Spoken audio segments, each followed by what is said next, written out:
Olá, pessoal, sejam muito bem-vindos mais uma vez a uma de nossas aulas de pregação expositiva. O canal existe com o intuito de ajudar você a entender como funciona o processo de pregação expositiva, certo? Esse é o nosso desejo, é que você compreenda, desenvolva, cresça no conhecimento da pregação expositiva e assim possa abençoar não somente a sua vida no entendimento do texto, mas também a vida de outras pessoas. Hoje eu separei um texto aqui importante e digamos, muito propício para nós, na época que vivemos, de muitas pessoas chegando ao ministério pastoral, e aqui tentar ajudá-las em que qualidades elas devem ter, a fim de que possam viver no ministério para a glória do nosso Senhor. Então, esse vídeo eu mostro, pelo menos, estruturado em duas partes, né? Eu mostro a parte homilética, né, como expor o texto, e mostro um pouco da parte hermenêutica, né, como interpretar o texto. Lembrando que a hermenêutica é que fundamenta a homilética. A homilética nada mais é do que a forma de expor. E a hermenêutica nada mais é do que a forma ou as ferramentas de interpretação. Então, eu estou pegando os textos do gênero mais fácil de compreensão, porque são eles que dá tempo de eu conseguir transmitir aqui para você em 30, 40 minutos, certo? Os outros gêneros, eu não tenho condição de fazer em uma aula, você precisa estudar um pouco mais, ter algumas informações adicionais para que você aprenda como interpretar os outros gêneros literários. A Bíblia possui mais ou menos uns 8 gêneros literários maiores, e cada gênero tem a sua peculiaridade. Então, a primeira coisa que a gente deve fazer na interpretação é identificar que tipo de gênero literário é aquele que eu estou lendo. E aí, uma vez identificando esse tipo de gênero literário, então você parte para a sua interpretação. Você vai usar as ferramentas de interpretação daquele gênero, certo? Então aqui eu separei um texto do gênero literário discursivo para que a gente possa aprender como pregar expositivamente nesse tipo de gênero literário. Tudo que eu vou falar aqui se aplica primordialmente, né, a gênero literário discursivo. Todos os textos da Escritura que possuem gênero literário discursivo. Não só no Novo Testamento, existe gênero literário discursivo no Antigo. Deuteronômio tem uma vasta quantidade de discurso lá. E existem narrativas também no Antigo Testamento que possuem uma grande gama de discursos. E lá, esses discursos a gente interpreta como texto discursivo ou, como nós chamamos, outras pessoas chamam de texto epistolar. Certo? Essas são informações básicas. Eu quero trazer aqui, então, um texto para a gente meditar e ajudar você a interpretar e expor para a sua igreja a palavra do Senhor e de forma fiel, de forma clara, objetiva, né, transmitindo somente o que a palavra diz. Então, vamos lá. Estou compartilhando aqui a minha tela com você e eu separei hoje o texto de Filipenses, capítulo 2, verso 19 ao verso 24. Então, como eu disse para você, a primeira coisa é identificar que tipo de gênero literário estou trabalhando. E eu já estou dizendo que esse é um gênero literário discursivo. Então, você já tem essa informação dada. Mas se você estivesse estudando sozinho, você precisaria primeiro, quando estivesse lendo, identificar que gênero literário é. E para isso você precisaria de informações sobre a característica de cada gênero. Mas uma vez que eu já te dei que tipo de gênero literário nós estamos trabalhando, que é o discursivo, então eu já tenho agora na mente uma série de ferramentas que eu posso usar para interpretar. Primeiro, é que todo gênero literário discursivo ele é construído em argumentos. E eu preciso identificar, primeira coisa, onde começa e onde termina cada argumento. Na Bíblia atualizada, que é a minha versão que eu tenho aqui, lá no capítulo 2, Filipenses, verso 19, eu tenho aqui aquele negrito que vai determinar algumas partes da Escritura. Nesse negrito, ele diz que a parte vai do verso 19 até o verso 30. Mas eu vou mostrar para você que algumas vezes, não todas, mas algumas vezes, esse negrito ele atrapalha um pouco da nossa compreensão ou determinação da unidade literária. Então, veja bem, no verso 19, eu vou ler aqui, ainda está aqui até o verso 24, mas a partir do verso 25 eu vou mostrar, e eu espero que você tenha uma Bíblia aí, eu vou mostrar que mudou de assunto, mudou de argumento, tá bom? Então, veja bem. Espero, porém, no Senhor Jesus mandar-vos Timóteo. Então, só para situar você, Paulo está convidando os irmãos a desenvolverem a sua salvação com temor e tremor. Você deve conhecer esse texto, é bastante conhecido. Ele tem desejo de ir lá, de visitar esse irmão, tem desejo de estar com eles. Porém, como ele não pode nesse momento, ele então espera mandar Timóteo. Verso 19, então, continua. O mais breve possível, a fim de que eu me sinta animado também, tendo conhecimento da vossa situação, porque ninguém tem de igual sentimento que, sinceramente, cuide dos vossos interesses. Pois todos eles buscam o que é seu próprio, não o que é de Cristo Jesus. E conheceis o seu caráter provado, pois serviu ao Evangelho junto comigo, como filho ao Pai. Este, com efeito, é quem espero enviar. Tão logo tenha eu visto a minha situação. E estou persuadido no Senhor de que também eu mesmo em breve irei. Então, Paulo está recomendando, dizendo que espero mandar Timóteo o mais breve possível, né? Ele precisa ir lá porque Paulo não pode ir e Paulo espera mandar ele porque ele é uma boa pessoa. Paulo confia nele, filho na fé, para ajudar os cristãos em Filipenses. Porém, no verso 25, ele fala aqui que ele julgou, todavia, necessário mandar até vós Epafrodito.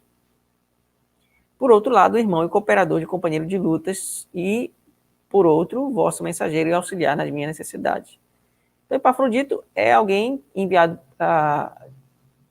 pelos filipenses a Paulo, e Paulo agora quer enviar Timóteo, mas achou melhor enviar Epafrodito. Só que quando ele vai falar de Epafrodito, ele já não vai falar mais sobre o perfil de um mensageiro, que é o que ele faz em Timóteo, com Timóteo. Ele já mostra como a igreja deve tratar Epafrodito.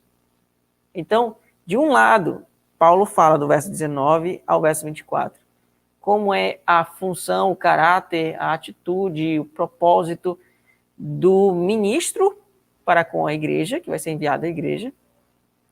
E do outro lado, a partir do verso 25 até o verso 30, Paulo mostra como deve ser a atitude da igreja com pessoas que servem no ministério. Então, de um lado, o que o ministro é, de outro, o que a igreja faz.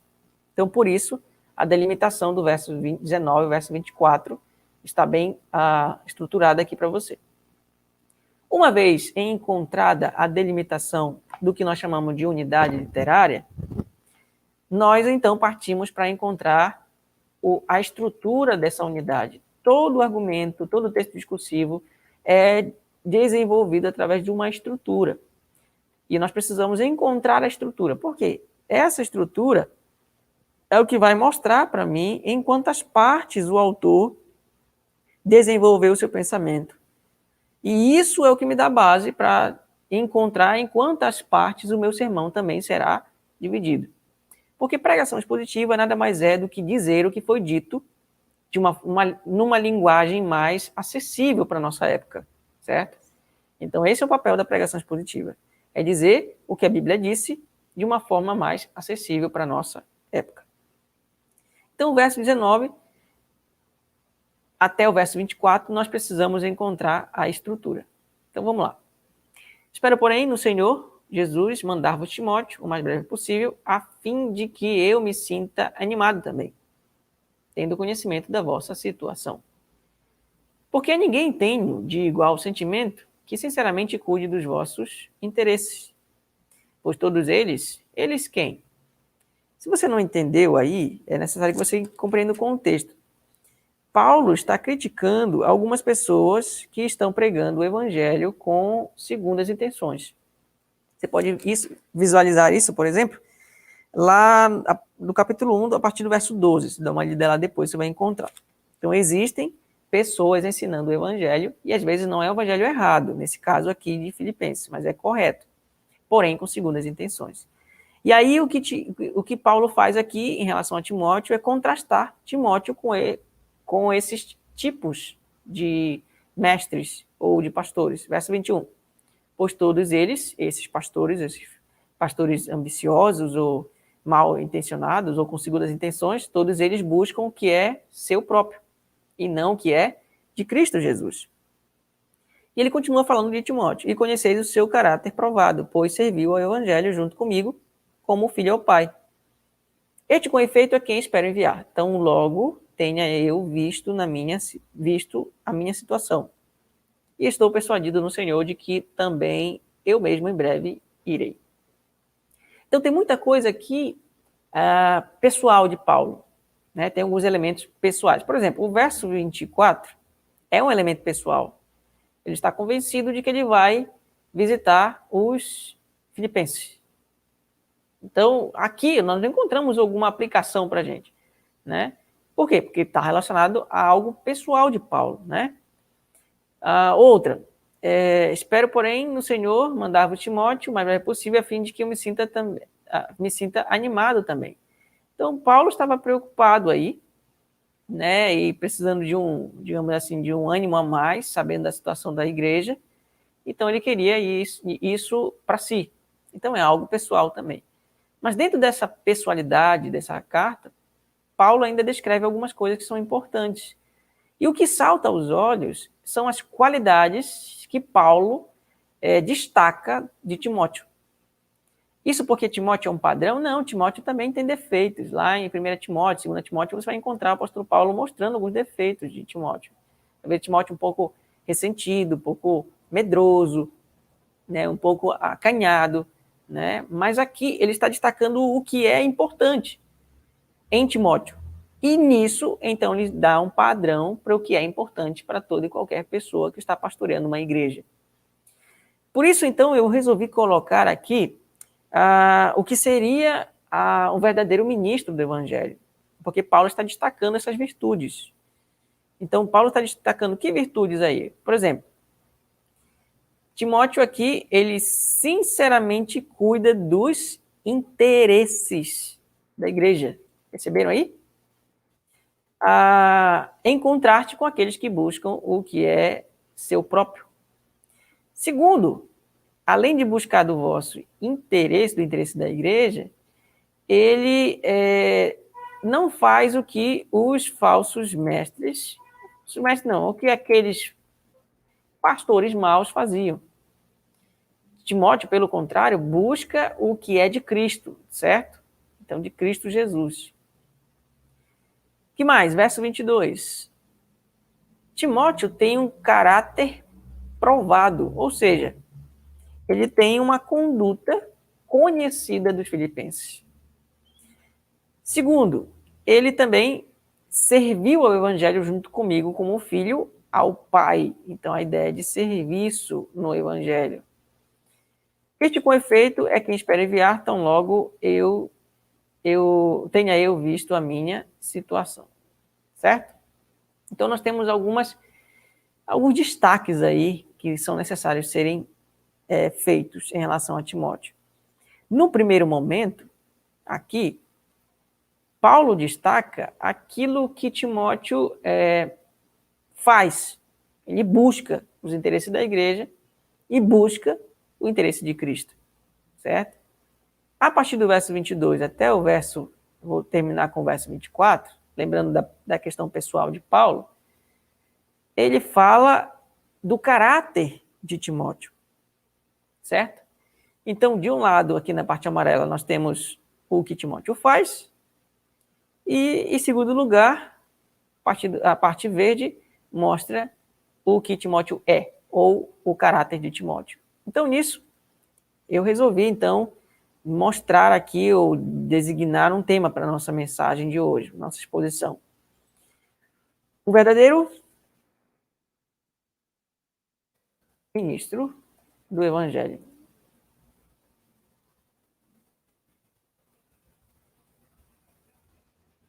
Aí.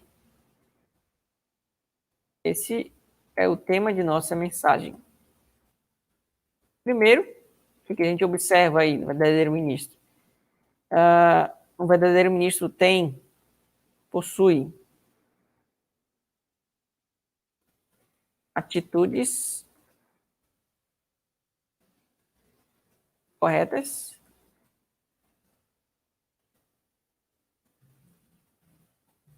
ou intenções corretas. Eu vou colocar intenções, é melhor. Estou falando aqui do Timóteo faz, mas é a intenção dele, certo? Intenções corretas, verso 19 até o verso 21. E aqui mais embaixo, parte verde. Opa.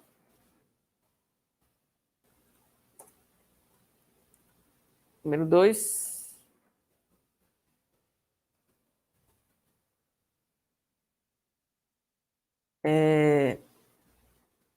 Possui um caráter, um testemunho, né? Tanto faz. Um caráter provado, ou serve de exemplo. Serve para melhor aqui. Serve de exemplo para a igreja.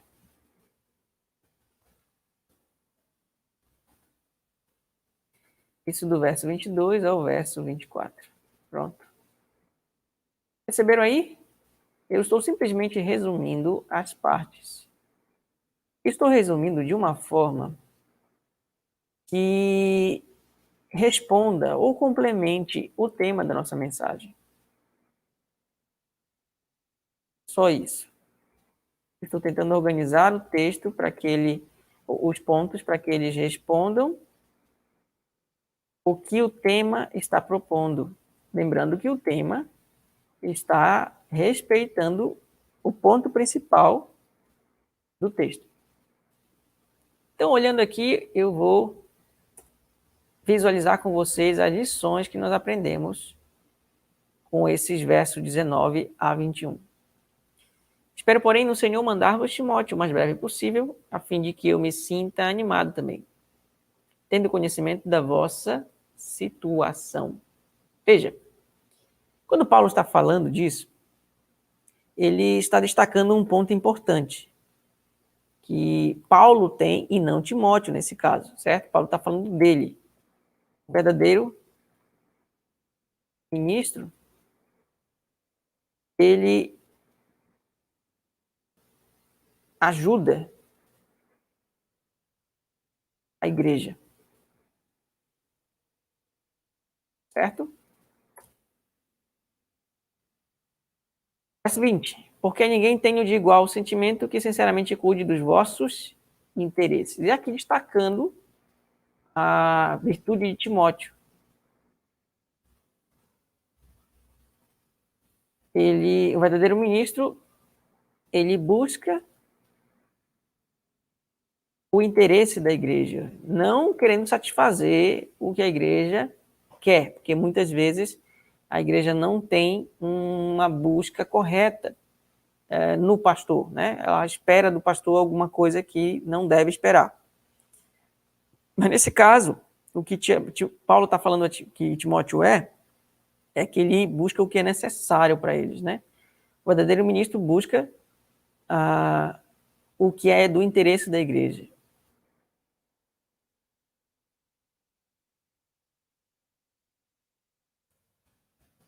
Certo? Mas, veja bem, no verso 21, por exemplo, pois todos eles buscam o que é seu próprio e não o que é de Cristo Jesus. Ou seja, o verdadeiro ministro busca a vontade de Cristo.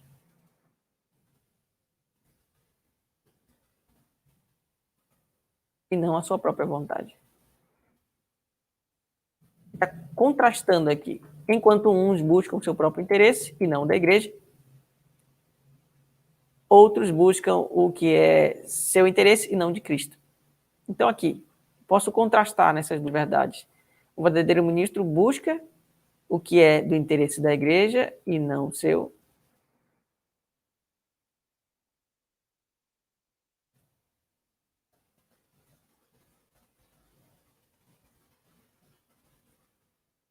O verdadeiro ministro busca a vontade de Cristo e não a sua.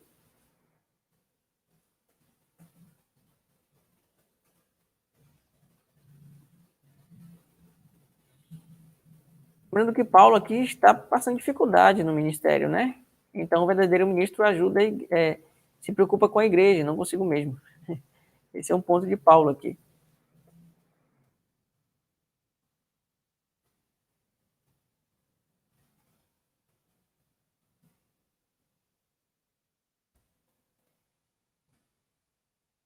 Pronto.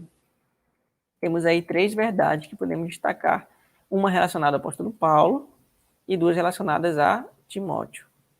Paulo está preocupado com a igreja, Timóteo busca o que é do interesse da igreja e também busca o que é da vontade de Cristo e não o que é seu pessoal. Então, nós temos aí três verdades destacadas aqui, do verso 19 ao verso 21. O que mais que nós podemos perceber aqui no verso 22 em diante? Segundo ponto agora. Vou colocar em destaque. E conheceis o seu caráter provado, pois serviu o evangelho junto comigo, como filho ao Pai. Conheceis o seu caráter provado, ou seja, um verdadeiro ministro, ele serve de bom testemunho para a igreja. Certo? A igreja conhece o seu caráter. Seu caráter foi provado. A igreja viu como ele se conduz. Então, algumas pessoas pensam que o pastor é constituído somente pelo que ensina. Não. Lá a Tito, por exemplo, quando Paulo vai falar a Tito, ele vai dizer que o presbítero ou o bispo, né, o pastor, ele deve deve amar a esposa, educar os filhos, ter um bom testemunho do de fora e amar a escritura. Bom caráter e uma boa habilidade. A habilidade vem depois do bom caráter. Então, a qualidade de um bom ministro não é só a habilidade que ele tem com a escritura, mas também o caráter que serve de exemplo para a igreja. Se ele não tem um bom caráter, não pode ser um bom pastor ou um bom ministro. Que mais? Este com efeito é quem espera enviar, tão logo tenha eu visto a minha situação e estou persuadido no Senhor de que eu também brevemente irei.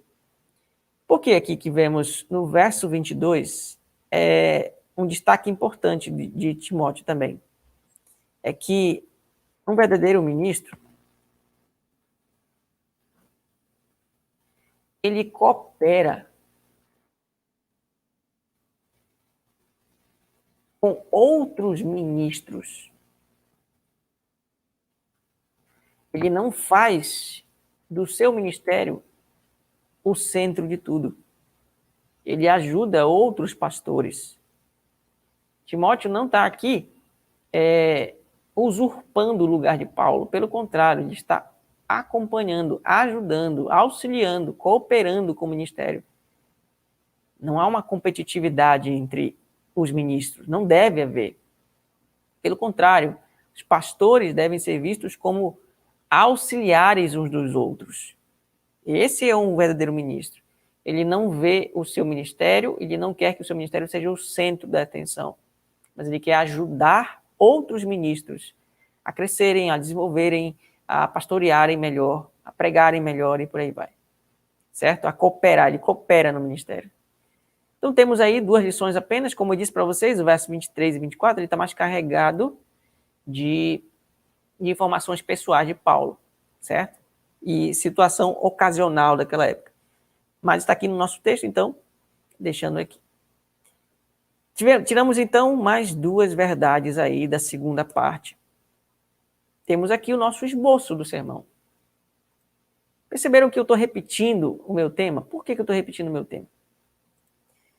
Porque o meu intuito, ao anunciar as verdades ou as lições que eu aprendo com o texto, é facilitar a memorização dos irmãos, facilitar com que eles saiam dali já, assim, o pastor falou sobre isso, né? O texto de Paulo fala sobre isso, e essa repetição ajuda na memorização, certo? Então, o verdadeiro ministro do evangelho, até colocar completo aqui o nosso tema, colocar em todos aqui, e aí vai ficar bonitinho pra gente.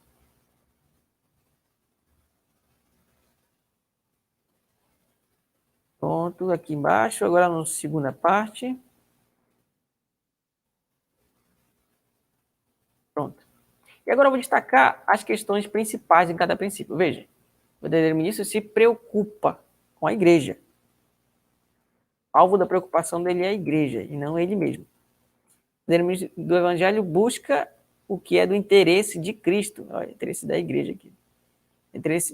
Pronto, aqui.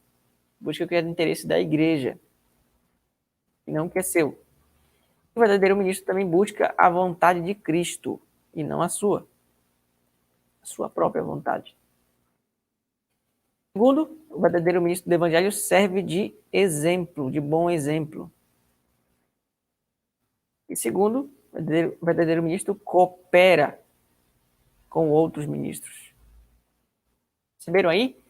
O que eu tenho de destaque? O que eu tenho de destaque aqui, irmãos, nas lições, é baseado nesses destaques que eu vou procurar ilustrações que ajudem, ilustrações bíblicas, por exemplo.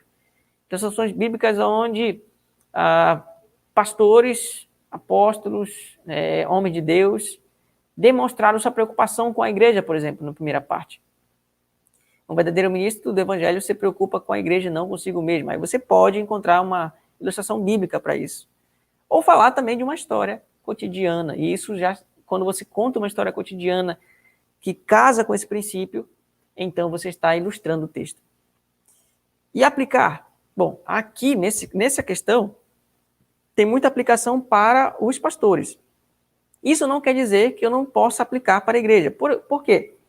Porque, veja bem, os pastores eu estou colocando a aplicação no sentido de que eles precisam se preocupar com a igreja, mais do que se preocupam consigo mesmos.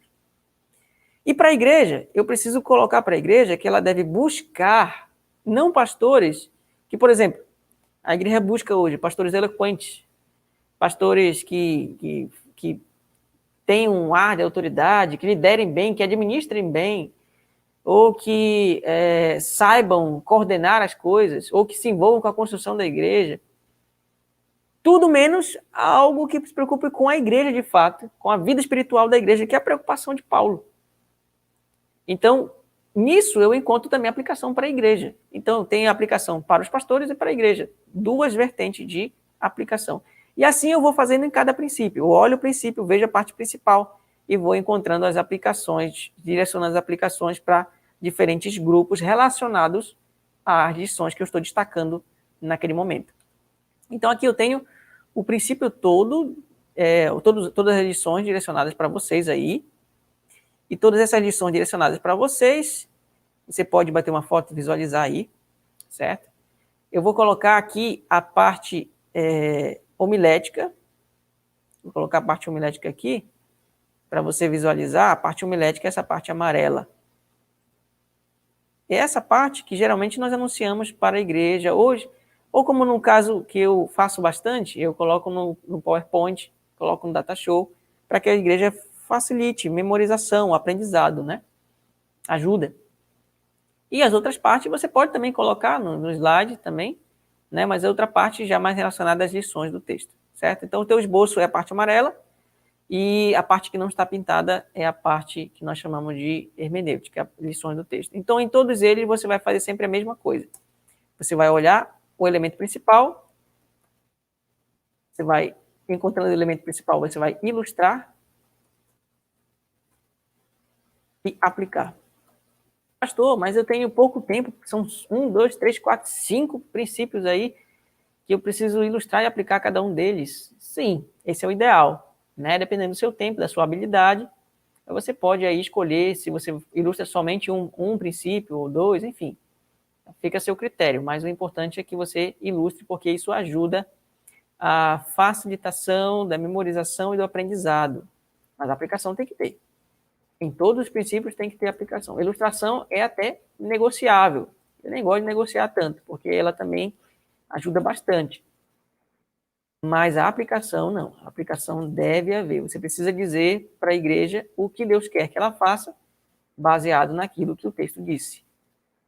Certo? Então, está aqui o esboço aí.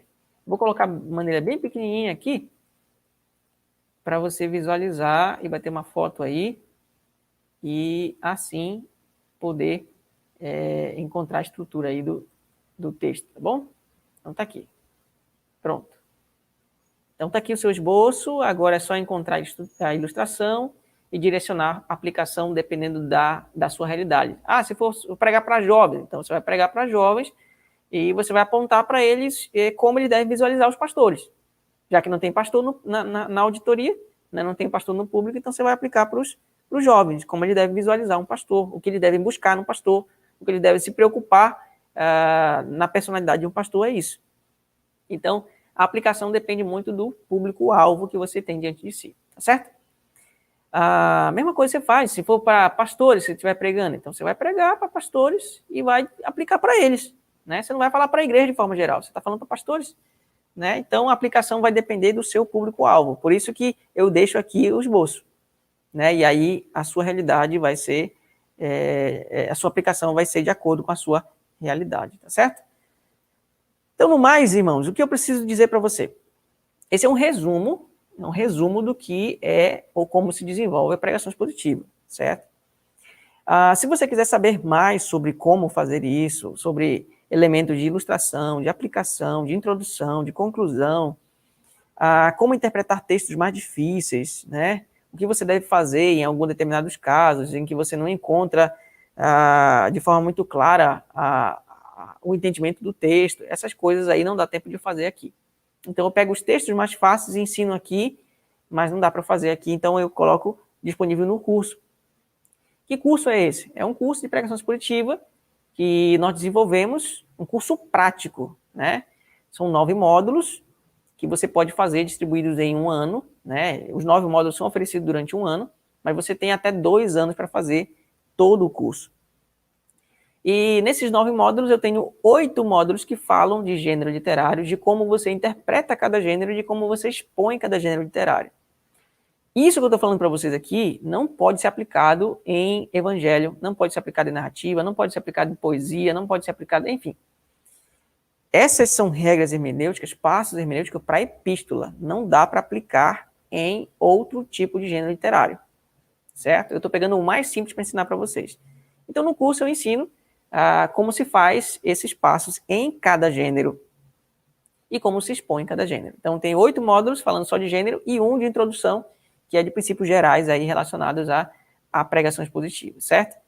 E aí você pode fazer o curso, né, e pode se matricular. O link vai estar aqui, disponível aqui na descrição do vídeo. Você clica lá, conhece um pouco mais da estrutura do nosso curso, você vai perceber que é uma estrutura vasta, e a minha preocupação é ensinar você passo a passo na prática. Eu quero que você saia do curso, faça o curso e diga, eu aprendi.